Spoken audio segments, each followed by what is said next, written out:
Welcome, readers. Thank you so much for tuning in to today's K-12 Summer Author Talk Series, brought to you by the Library Speakers Consortium. The Library Speakers Consortium is a partnership of more than 400 library systems across the United States, Canada, New Zealand, and Australia, with the goal of making author talks more accessible to communities of all sizes. I am Jasmine Castillo, your host. Today, we have the author of some of your favorite books and mine, including Because of Winn-Dixie, Tale of Despero, Flora and Ulysses, and the Mercy Watson series. Kate DiCamillo is the award-winning author of over 30 books for children. Several of her books have been turned into movies, and one was even adapted as an opera. She grew up in Florida and currently lives in Minnesota. Let's welcome Kate DiCamillo. Hi. I'm so happy to be here. And you know who I have with me? It's Mercy. It's Mercy. Yes. Kate, I'm so happy that you and Mercy can join us today. This pig has been the best, most fun character that I have ever come up with, because every time I want to cheer myself up, all I have to do is imagine this pig in a situation, and then everything spins out of control right away. It's very exciting to me. Okay, all right. I'm ready for all the tough questions. I know there are games, there are challenges, so. Yes, but before we get started, let me pause for a moment and give you all the standard housekeeping information that keeps everything running smoothly, and then we will get things rolling. We have compiled some questions that were pre-submitted with registration, but you may also submit questions during the talk by clicking the questions button below the live stream video. Keep in mind, there are a lot of you tuning in today, so we will get to as many questions as possible. Kate, this series is so much fun to read. Can you tell us about Mercy Watson? I would love to tell you about Mercy Watson, because this is the thing. There are so many different kinds of Mercy Watson books. There's Mercy Watson picture book. There's the Mercy Watson chapter book, which was the very first one that I wrote. And then there's the Tales from Deckawoo Drive, where all the people that live on the same street that Mercy lives on get into a lot of trouble along with Mercy. But everything, these books, all of these books, the picture books and the chapter books, they are all all illustrated by one genius of a person, and his name is Chris Van Dusen. And everything that Chris is summed up in that. Do you see that pig flying out of the truck? Do you see those pig snouts in the truck? This is where everything started with Mercy Watson.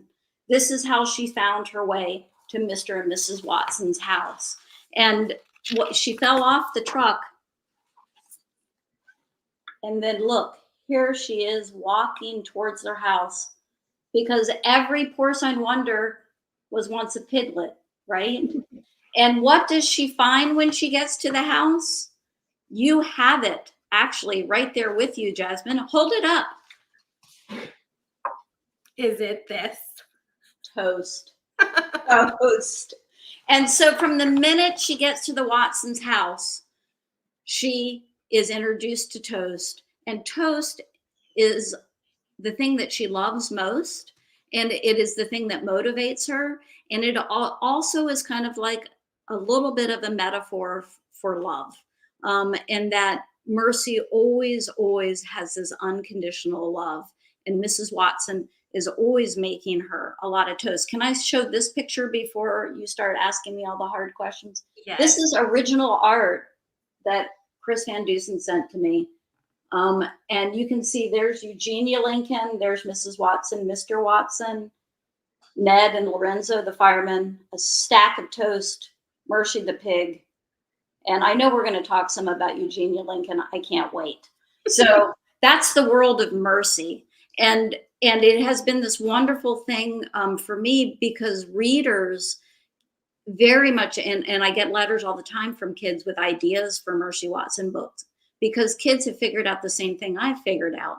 All you have to do is put Mercy in a situation and then stand back and follow her through it, and the story will write itself, because she's always after one thing: toast, and a little bit of chaos.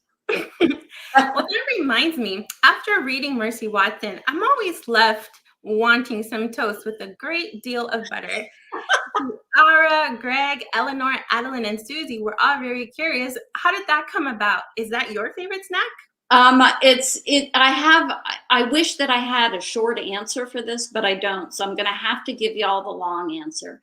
So what happened was, when I came up with the idea for Mercy, the very first time I had the idea, I was sitting on an airplane. I closed my eyes and I saw a pig face, and underneath the pig's face, I saw the name Mercy, and I thought, oh, okay, that's a great idea to name a pig Mercy. And then I started working when I got home, and I figured out that Mercy lived with Mr. and Mrs. Watson, and that they weren't pigs, and that they'd kind of lost sight of the fact that Mercy was a pig. And it was one of these stories that I kept on pulling out and working on and putting away because something was missing and I didn't know what it was. And then I got a brand new car. Thank you for listening to me so well, because I know this is a long story. It was the very first brand new car of my life. And the first day that I had it, I picked up a friend to go to the airport. She got into the car with a gigantic piece of toast. And it was like, had a lot of butter on it. And I said, can you wait until we get to the airport to eat your toast so you're not spraying all these greasy, buttery crumbs everywhere in my car? And she kept on eating the toast, but in between bites, she lectured me about toast and how it tasted better if somebody else had made it for you, how it should be buttered all the way to the edges, how it should have a great deal of butter on it. By the time I got rid of her, I knew what was missing in the book about the pig, which is what the pig loved above all else, which is toast with a great deal of butter. So that's the long answer. And that is also, that's very much for me, and for any of you who want to write, that's how stories go. You don't always know exactly what you need when you start writing it, and you just kind of, you stay open and you let the world present you with ideas, but you don't necessarily have to know when you set off what's all the elements of a story. You can let it unfold. That's great advice for our future writers listening right now. I bet you we have a lot of future writers. I would imagine that we do. Yeah. Crossing my fingers. So you have a lot of wonderful characters in the whole series. We have Kathy from Butte Silverbow Public Library, who likes to make voices when she reads out loud. And she was wondering what some of the characters sound like to you. Well, we were talking about this beforehand, backstage, as it were. And Kathy, I have to say that, and when I go out and do signings and I talk to teachers and librarians and parents and signing lines, I hear so much about the voices that they use for the different characters. I'm not very good at voices, but I would like to try to give you an idea of what these people sound like in my head. So should we play that game? Yes. Okay, let's start with Mrs. Watson. Oh dear, oh Mercy, oh my poor sign wonder. Would you like some toast, dear? Beautiful. Okay, speaking of people that want toast.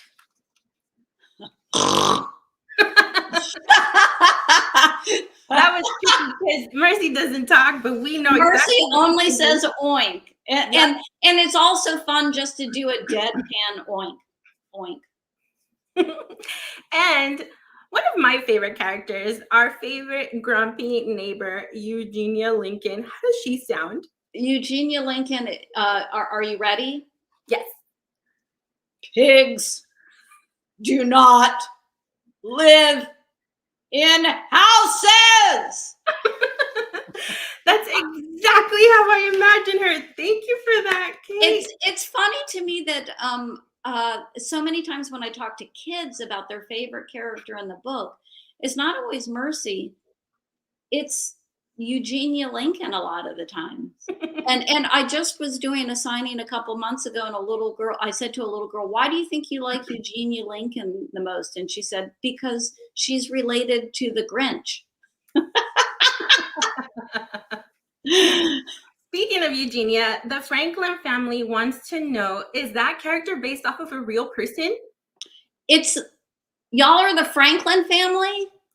The Franklin family? That is so nice. No, the characters are all products of my imagination, and at the same time, they're very much the result of me paying attention to everybody in the world. But I have to tell you something, Franklin family. I have lived in the same house for like 15 years now, but I had started writing the Mercy Watson stories before I moved in here. And I met my next door neighbor when I moved in, and her name is Eugenia. And it was a fraught moment. And because it's just like I didn't know if she knew about Eugenia Lincoln, the grumpiest person in the world. But so that I do live next door to a Eugenia. Yeah. That is so cool. What a coincidence. Okay, friends, if you would like some of these masks for yourself at home or at the library, you can find them in the Candlewick Press Mercy Watson Activity Kit in the link below the live stream video. So you can print out your own, just like I did. I was going to ask you where you got those. It's very cool. I need a Mercy Watson mask myself. I'll send it to you, Kate. Thank Don't you. worry. Okay, so no matter what kind of adventures Mercy gets into, Mr. and Mrs. Watson always show Mercy so much love. What do you want readers to take away after reading the series? Well, that love part is a big, big part of it. And when you write books for kids, people always ask the question, "What lesson did you mean to impart here?" I don't know if adult authors get asked that question, but the thing about Mercy is she doesn't ever learn anything, but she's always, always loved. And everybody on Deckawoo Drive works, except for Eugenia Lincoln, works really hard to see everybody else. And I love that neighborhood. And it's the same thing in every book that I write. If a reader closes the book and feels like they are a part of that community and they feel loved, then I feel like I have done something really miraculous. Because can I just say that writing the story makes me a part of the community. So it's like it becomes a full circle kind of thing. We all become a community when we read together. Oh, I love that. Thank you for being a part of our community, Kate. Speaking of neighborhoods, Viva from Homer Public Library, cool name, by the way, asked, when you were growing up, was your neighborhood anything like Deckawoo Drive? Viva? Is that Viva? Vida, like Vida. Oh, Vida. I'm sorry, Vida. It's so funny that you would ask that question, because as I was just talking about Deckawoo Drive, I was thinking that very thing, because I grew up on a dead end street in a small town in Florida. And we had all young families on one side of the street, and on the other side we had three widow ladies, and we all played. We put on plays on that street. We put on big dinners. We, like, all of those older ladies, we could go and sit on their porch and talk to them. So it is very, very interesting to me that you would ask that question, because I was doing that unawares. You write kind of behind your own back. And I think that I am, in writing about Deckawoo Drive, pulling up those best memories of growing up on that street. That sounds wonderful. I bet a lot of our readers can relate. They have so much fun in their neighborhoods. I hope so. I hope so too. Amanda from LA County Library wants to hear more about how you choose the vocabulary in your books. Words like porcine, folly, regal, and my personal favorite, wonky. Yeah, you would almost think that wonky's not a word, but wonky is a word. It's so much fun. Word. It's funny because I guess I have a reputation for using multisyllabic words, and I never do it intentionally. I love words. Backstage, we were talking about words that we learn as we read to ourselves and that we don't always know how to pronounce them. But I never have to think about what word to put in. And I always think, because sometimes people will say, well, why put a word like that, a complicated word in a book for a kid? It's because kids love language too, and it's like, I remember, like, there were so many words that I learned as I was reading that I didn't even have to go and look up. I got them through context clues. And so it's just like, if you're going to learn a word, learn wonky, right? Or porcine. It's Right. coincidentally one of my new favorite words, Kate. And I have made a whole game and it's called Porcine Wonders. And I was wondering if you would play it with me. It's a guessing game. I would love to. I might not get everything right, but I love a game. So, Okay, friends. and I love a pig. Yeah.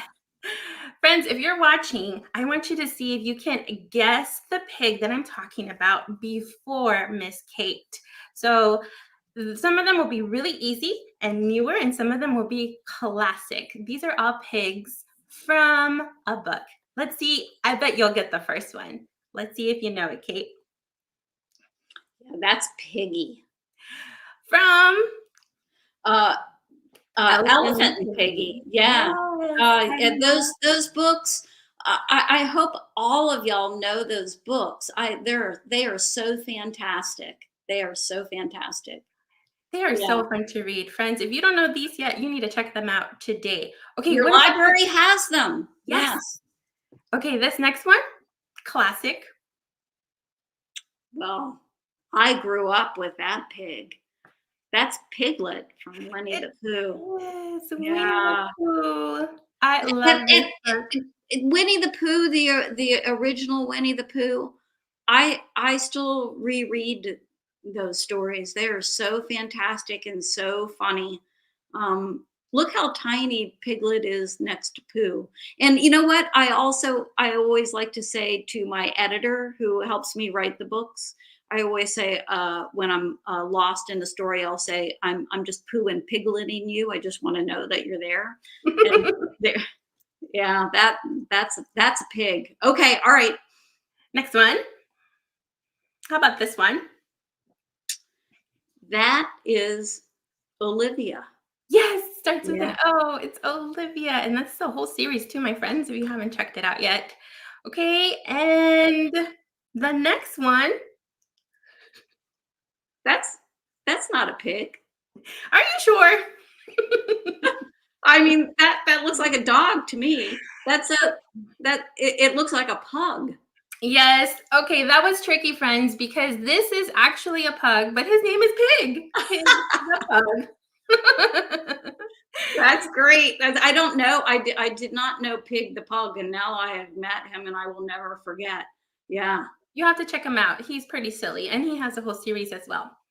And then this one. That is the pig of my heart. That's Wilbur. Yeah, from Charlotte's Web. And that book will break your heart and it will mend your heart, both things at the same time. Absolutely. Yeah, that is the pig of all pigs right there. Yeah, that was fun. Okay, thank you so much for joining us, friends. I hope you check out some of these books before reading all of the Mercy Rocky, or after reading all of the Mercy Rocky books. Or you can read them all at the same time. I don't know. Do you ever do that? I usually have 6 or 7 books going at once. Is that the way you read? I thought I was the only one. I have a book in every room. So that's the same way I do it. That's the same way I do it. Literally. You never know where you're going to be. You need to have a book with you. That's right. Yeah. Kate, we find ourselves laughing out loud when we read your stories. Sarah Bell from Bucks County Free Library asks, do you laugh out loud when you're writing these Mercy Watson books? I certainly laugh out loud with Mercy Watson. And I also laughed out loud a lot when I was writing Flora and Ulysses, which is the book about the squirrel that gets sucked up into a vacuum cleaner and turned into a superhero. But it's funny because I think I have a really good sense of humor and I laugh a lot as a person, but it's hard to make me laugh when I'm reading. Mo Willems can make me laugh, you know, talk about Piggy and Elephant. And I do make myself laugh sometimes, although when I'm writing, but I have to say it's not really making myself laugh. It's more like Mercy or Eugenia Lincoln is making me laugh. Yeah. She's so grumpy. I love her. Speaking of your writing, Heather from Chester County Library wants you to talk a little bit about your daily writing process. How does that look? Yeah, I'm always happy to talk about that because you know why? I find that this is something that it's not just adults, it's also kids who think, how can I make a writing practice? And it's intimidating. And so I'm always happy to talk about the way I work because I was so intimidated for a long time wanting to be a writer. And I would sit down and think, okay, I have to write a novel. And you know what?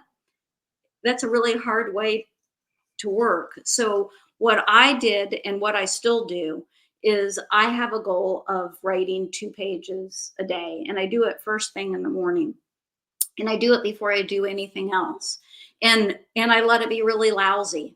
And then I do multiple drafts of it. So this is just a way to like coax myself through doing it. And I'm not saying if you want to write that you have to do 2 pages a day, but it's that thing of finding a way to do a little bit at a time and not to sit down and think that it has to be perfect the first time you do it, because it won't be perfect the first time you do it.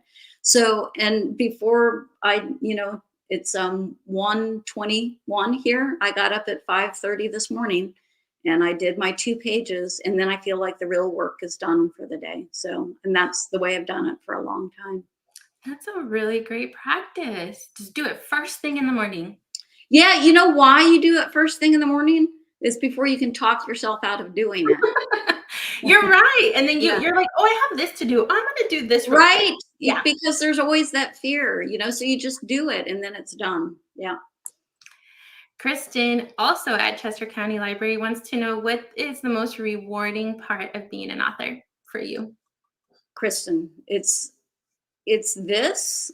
It's even though I can't see y'all, I know you're out there, and getting to connect with people through story. And it's odd to me that even though I'm in my house early in the morning, writing the words, and then you're somewhere far away reading the words much later, it still makes this kind of beam of light between us. And that to me is the most miraculous thing of all. And the best part of doing this is it connects me to other people. That's beautiful, Kate. Okay, can we talk about the illustrations? So you did not draw these. The wonderful Chris Van Dusen drew the pictures. Lindsay from Findlay Hancock County Public Library wants to know, how do you communicate your vision to him? Did you know exactly how you wanted Mercy to look when you wrote her? This is the interesting thing about children's books, is that when they have illustrations, what I do is I turn in my manuscript. So that's, typewritten, double spaced. Here's a story about a pig who loves toast. And then my editor, working with the design team at the publishing house, they will come up with some names that they think might illustrate it. And then they will send me sketches. But I did not meet Chris Van Dusen until we had in person or talked to him until like we had done like the 4th book. So it was like we're kept separate kind of. And now I can't remember what Mercy looked like originally in my head, because Chris Van Dusen's genius has replaced what I imagined. And also, when I'm writing a new Mercy Watson and I come up with a new character, I think, oh boy, what's Chris going to do with this? And can I also say, as long as we're talking about Chris Van Dusen, that Chris writes his own books too. And I mean, we have done a lot of Mercy Watson books together, but he and I had another Mercy story, and Chris is like, I kind of need to go off and work on some of my own stuff. And I'm like, what? I mean, because I cannot do these books without him. And there's a part of me that would be happy writing Mercy Watson books forevermore. But we do have another one coming. So yeah. Speaking of other books, so you do have this first series, Mercy Watson, and then you have the Deckawoo Drive. Mercy Watson is Missing just came out. Kate, what made you want to give each of the characters their own story? That was just so much fun to do that, to realize that every person that lived on Deckawoo Drive, it's just like, it's the same as when I'm on a bus and I look around at all the faces and think every one of these faces has a story. And so to be able to do that with all of these characters that had showed up in other parts of Mercy Watson's world, to imagine my way into their hearts and minds, it was so deeply satisfying to me. And it goes back to that question too about, was my neighborhood like this when I was growing up? It was a way to make me feel safe and loved too. So, and in that last Deckawoo Drive, everybody that has been in the other Mercy Watson books shows up, and it's just so much fun to do that. Yeah. It was so much fun to read. And you know what else is fun to read? These character names. Caitlin from Weathersfield Library wants to know, where do these names come from? Baby Lincoln, Francine Poulet, Leroy Ninker. Yeah, Beatrice Lipa Leone. You know what? This brings me, Jasmine, back to that the 2 pages a day and always being afraid to write, and writing is always kind of hard for me, and I do it first thing so it gets done. And there's only one part of writing that is not hard for me, and that's the names. And I do not know where they come from. They just pop into my head. And I have learned to always keep a notebook with me, so that I can jot down those names when they arrive. And it's just so much fun. And I don't know where they come from. I just consider them little gifts. And like, once I have the name, then it's so much fun to come up with a character, and then to think, what is Chris Van Dusen going to do to bring this character to life? Okay, have you accidentally met someone who already had the name that you made up in your brain? Well, we met the Franklin family today, right? And I had somebody. There's a character in a book called Louisiana's Way Home. Her name is Louisiana Elefante, and I had somebody with the last name Elefante come through. Oh wait, I've got the best one of all. This one I forgot about. Somebody wrote me a letter. Her mother was named Mercy Watson. No. Yes, yeah. And I wrote her back and I said, I hope that she had a sense of humor. Yeah. That would be cool. If there was a Jasmine Watson pig, I wouldn't mind. Okay, summer has always been my favorite time of year to visit the library. Did you get to visit the library as a child? I was so fortunate in that I had a mother that took me to the library all the time, and took a lot of the neighborhood kids. We had a big station wagon. We would all load up in there and go to our public library, the Cooper Memorial Public Library. I signed up for every summer reading program that there was, because like, you're going to give me prizes for reading books, which is what I want to do anyway, right? And that library, a huge part of my heart is that library that I grew up in, and how those librarians worked to put every book that I needed into my hands. So yes, this is the amazing thing about libraries. They are free. And they will bend over backwards to make sure that you get the book that you need. I promise you that. So go to your local library. Big shout out to the libraries all around the United States. Kate, unfortunately, our time is up. It flew by. It was like Mercy with little wings on her hoofs. Yeah. Yeah, Mercy Watson is fast. Thank you so much for joining us today. It has truly been a pleasure to speak with you for the last half hour. I thank you for being such a wonderful conversational partner, and I thank all of you out there who are reading and reading together. I just want to say that it changes somebody's life when you read to them, and it changes your life too. So, thank you. With that, I also want to extend a huge thank you to all of our viewers for tuning in to our author talk today. Without your support, none of this would be possible, and we thank you for choosing to spend your time with us. As a reminder, below the live stream video in the Rate This Program tab, you can find a link to the resources which contain links to Kate DiCamillo's books. We look forward to seeing you all again for our next author talk. Once again, I am Jasmine Castillo with the wonderful Kate DiCamillo. Thank you Thank for you. joining us. Have a Thank great you. day. Bye.